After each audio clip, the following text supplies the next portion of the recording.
आजादी का अमृत महोत्सव।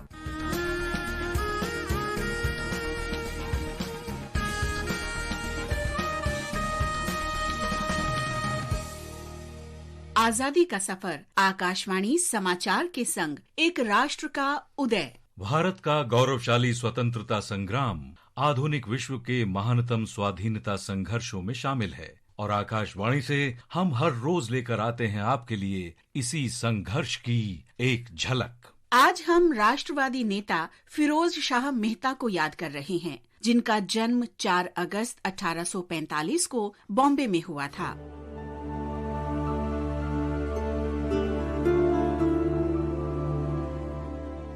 मेहता ने 1864 में लिंकन इन में प्रवेश किया और बार के लिए योग्यता प्राप्त की। इंग्लैंड में रहते हुए वो दादा भाई नौरोजी से मिलने जाया करते थे और ये मुलाकातें उनके उदार दृष्टिकोण को ढालने में महत्वपूर्ण साबित हुईं। केटी तैलंग और बदरुद्दीन तैयब जी के अलावा रानाडे गोखले, दिनशॉ वाचा, उमेश चंद्र बनर्जी और बाल मोहन वागले उनके कुछ करीबी दोस्त थे। शिक्षा के प्रति वो जीवन भर आकर्षित रहे। फिरोज शाह मेहता ने शिक्षा को ऐसा माध्यम माना जिसके जरिए भारत तेजी से अपना आधुनिकीकरण कर सकता है। उन्होंने स्वदेशी बैंक यानी सेंट्रल बैंक ऑफ इंडिया की स्थापना में मदद की। मेहता को मुख्य रूप से आधुनिक बॉम्बे नगर निगम के संस्थापक के रूप में याद किया जाता है, जिसे उन्होंने लगभग आधी शताब्दी तक विशिष्ट तरीके से बढ़ावा दिया और वहां सेवा की। वो मुख्य रूप से अंग्रेजी समाचार पत्र बॉम्बे क्रॉनिकल की स्थापना के लिए जाने जाते थे, जो राष्ट्रवादी आंदोलन के प्रति भारतीय जनता की राय व्यक्त करने के लिए एक महत्वपूर्ण साधन बन गया था। न्यायमूर्ति तैलंग के साथ उन्होंने 1885 में बॉम्बे प्रेसिडेंसी एसोसिएशन की स्थापना की और इसके सचिव के रूप में कार्य किया। फिरोज शाह मेहता भारतीय राष्ट्रीय कांग्रेस के संस्थापक सदस्यों में शामिल थे। उन्होंने 1890 में कलकत्ता में आयोजित कांग्रेस अधिवेशन की अध्यक्षता की। अध्यक्षीय संबोधन में फिरोज शाह मेहता ने कहा, साथियों, वो तमाम आंदोलन जिन्हें लेकर हम चिंतित हैं, वो कई चरणों से गुजरते हैं। पहला चरण होता है उपहास का, दूसरा होता है दुष्प्रयोग का, जिसके बाद मिलती है कुछ रियायत, और वो भी आंदोलन को और आगे न बढ़ाने की चेतावनी के साथ। और इन सब का अंतिम चरण वो होता है दोस्तों, जब आंदोलन के मकसद को अपनाया जाता है। लेकिन इस हैरत के साथ कि इसे पहले क्यों नहीं अपनाया गया। हमने पहले दोनों चरण पार कर लिए हैं।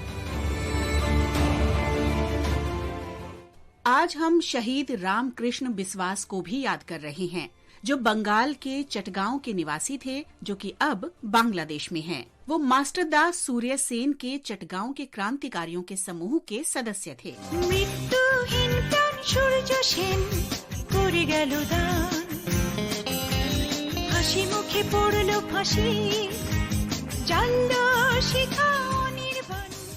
उन्हें मास्टर दा ने पुलिस महानिरीक्षक क्रेग की हत्या करने का निर्देश दिया था।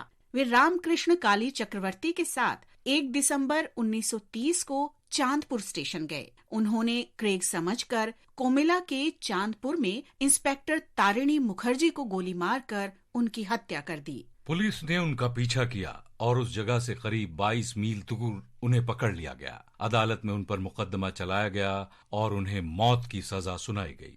रामकृष्ण बिस्वास को 2 मार्च 1932 को अलीपुर सेंट्रल जेल में फांसी दे दी गई। धरती के वीर सपूत रामकृष्ण बिस्वास को आकाशवाणी समाचार की ओर से शत शत नमन।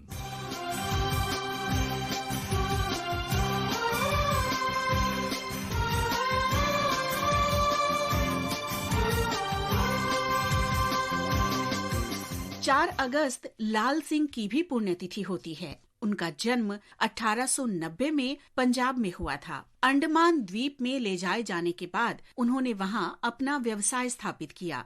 लाल सिंह इंडियन इंडिपेंडेंस लीग में शामिल हुए, इसके लिए धन जुटाया और द्वीप समूह की यात्रा के दौरान नेताजी को ये राशि दान कर दी। जापानी सेना ने जनवरी 1944 में अंग्रेजों के लिए जासूसी करने के झूठे आरोप में उन्हें गिरफ्तार कर लिया और उन्हें सेलुलर जेल में डाल दिया। बाद में उन्हें रिहा कर दिया गया, लेकिन फिर से गिरफ्तार कर लिया गया और 4 अगस्त 1945 को समुद्र में फेंक दिया गया।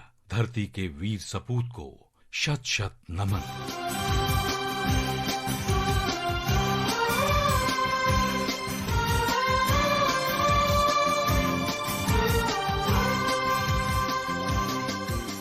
चार अगस्त शहीद रंगा खां की भी पुण्यतिथि है। वो अंग्रेजी ईस्ट इंडिया कंपनी की घुड़सवार सेना में कार्यरत थे। उन्होंने कंपनी की सेना की नौकरी छोड़ दी और 1857 में प्रथम स्वतंत्रता संग्राम में भाग लिया। उन्हें मुजफ्फरपुर में विद्रोह और लूट के आरोप में गिरफ्तार किया गया। रंगा खां पर मुकदमा चलाया गया और 4 अगस्त 1857 को उन्हें फांसी दे दी गई। आकाशवाणी समाचार की ओर से बहादुर शहीद रंगा खां को नमन।